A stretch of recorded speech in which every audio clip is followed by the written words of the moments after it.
To say this again, you are talking about the country Sierra Leone, needing a battle-tested, president, and why do you think the country should need a battle-tested president? Mr. Are you Kapua, battle-tested yourself? Mr. Kapua, it is an expression.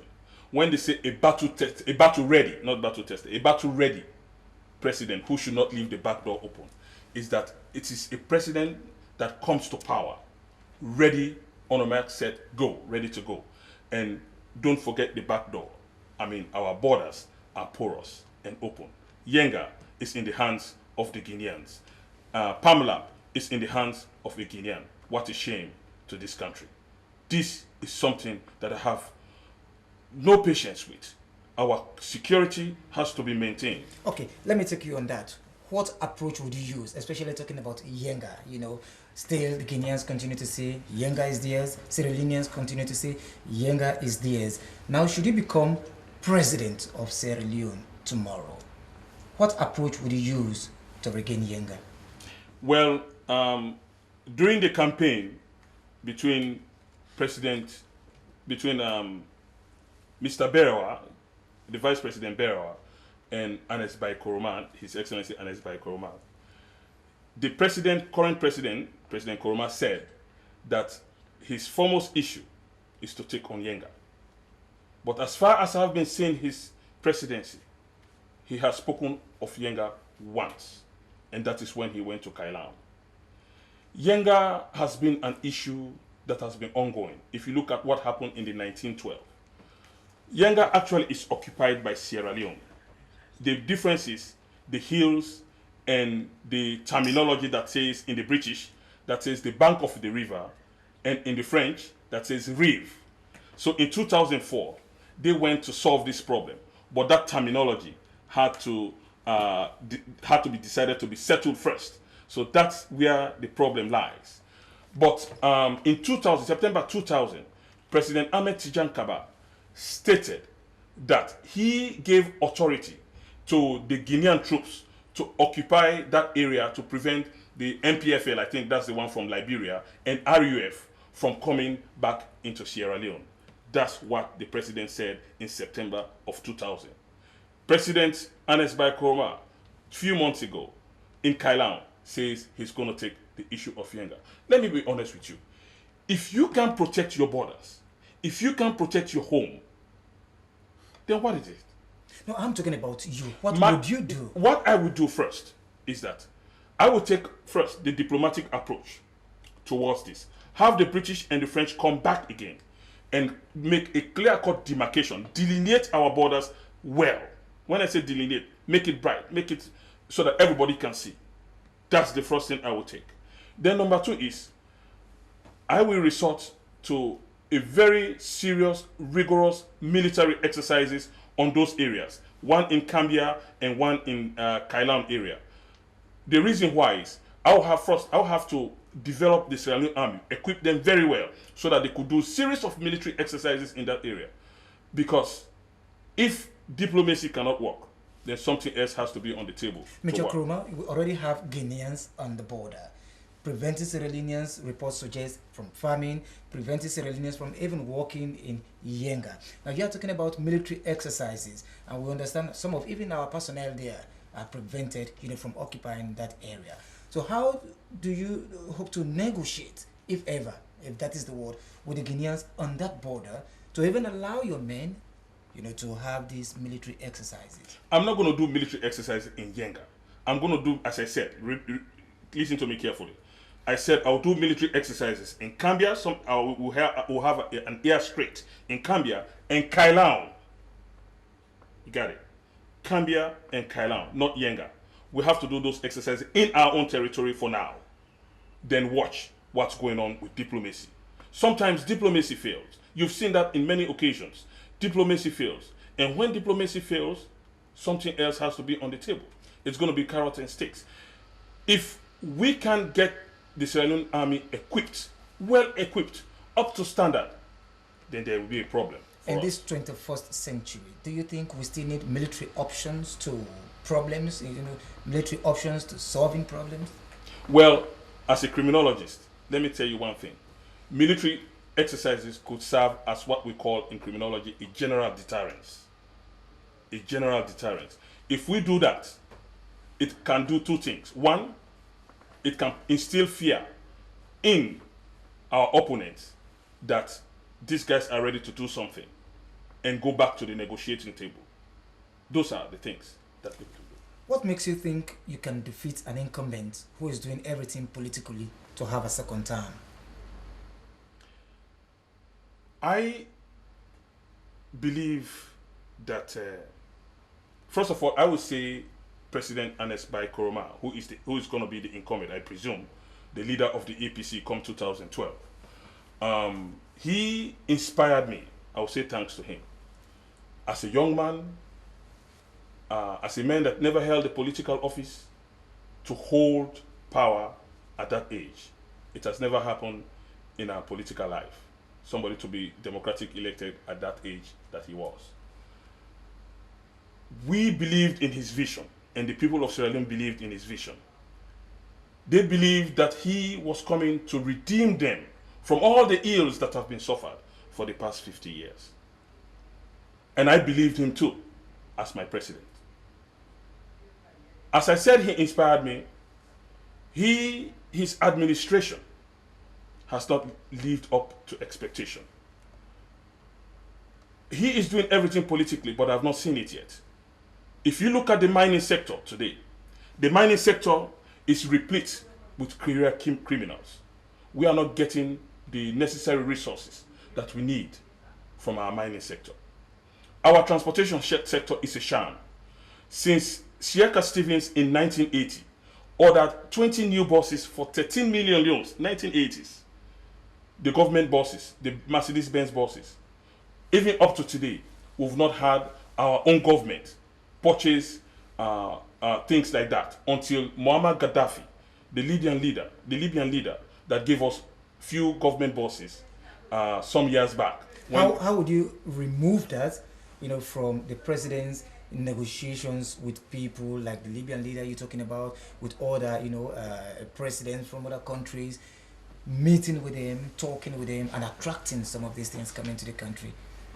Well, must it be that he must buy these buses himself? What about his negotiating skills? Well, it's nice to negotiate, but we should have the capability to do these things ourselves. We can't depend on foreign governments for helping us all the time. Let me tell you something. As the saying goes, teach me how to fish. Give me a fish and I'll eat for a day. But teach me how to fish and I'll fish for a lifetime. Sierra Leone has been dependent on these foreign leaders for so long. But remember, in 1980, Siaka Stevens used the Sierra Leone currency, the Sierra Leone money, to purchase those 20 new buses for 13 million euros. Is there anything wrong with that? Why can't we take up responsibility, start planning to take up responsibility on our own? Yes, we will need foreign investment. We will need foreign contact. We will need foreign people, governments to come and help us. Yes, Sierra Leone is a dependent country. We need international support. But we can't need international support for the rest of our lives. All right, maybe that is what is happening as we speak. Much of international support, donor support, and the like. But then, as far as you are concerned, would you elaborate on your political platform? What main issues are you campaigning on? Well, I will have to let you get a close look at my political platform, which I don't want to divulge it now. But on my platform, I have put things into place so that Sierra Leone, yes, we will have foreign dependence to some level, but we will try to plan effectively in areas that can generate income for the country. I mean, the country has one of the best natural resources in the world. Why can't we reorganize that professionally, and we can have a better dividend on that? But this current administration has not done anything of that nature. Our airports, Sierra Leone Lunge Airport, I think in 1967, that's when it became a 4-star airport. Up to today, there has not been any improvement in that airport. Our Queen Elizabeth II, we had 2 vessels in the 1968 and 69. Today, there is nothing. I mean, these are the things that we need to put in place and stop being heavily reliant on areas that are not necessary to rely on. Major, we have all these problems you're identifying, but is there a better alternative? What do we learn from you once you become leader of the SLPP or you become leader of the country? You have just said you have a package you don't want to disclose, but then how do we get your viewers now, or how do we get your listeners follow Major Koroma, that indeed he has so much brilliant ideas to solving most of these problems, that once elected, I think he can deliver. Let's benefit from some of these, things that you think can be solutions to what you describe as the problems we've seen already. Okay. I will start with our mining sector. Sierra Leone has been heavily reliant on the mining sector, and these mining companies are not giving us any dividend at all, coupled with illicit mining and smuggling had made the mining sector deteriorated to such a considerable level.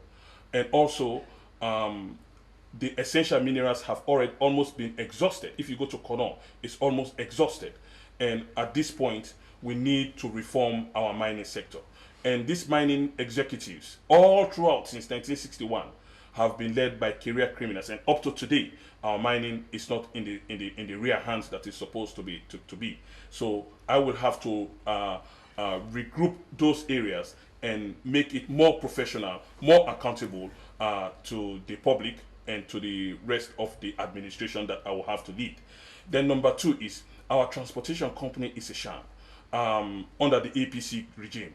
I will have to make sure, as you go out in the streets, you go to taxis, you go to podas, you have 3 or 4 apprentices who are well-trained drivers. We'll try to create a system wherein we can have them engage in their own form of transportation, which we will provide. The government will find a way to provide that, so that they too could stretch their tentacles in the transportation sector, that will limit the queuing, the long queuing of the people out in the streets here in Freetown and all over the country. The hospitals, healthcare is a very, very significant area on my platform. Until the nurses had to strike before President Koroma's administration could listen to nurses that are paid less than 50,000 leones a month. How can you expect someone that takes care of you holistically to have such a poor condition of services? Those things will have to be rearranged and also made in a professional manner.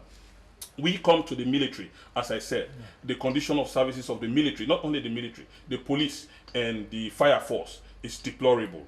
We'll try to increase and rearrange those conditions of services, wherein the army officers that go for international training, we go there with all their packages set.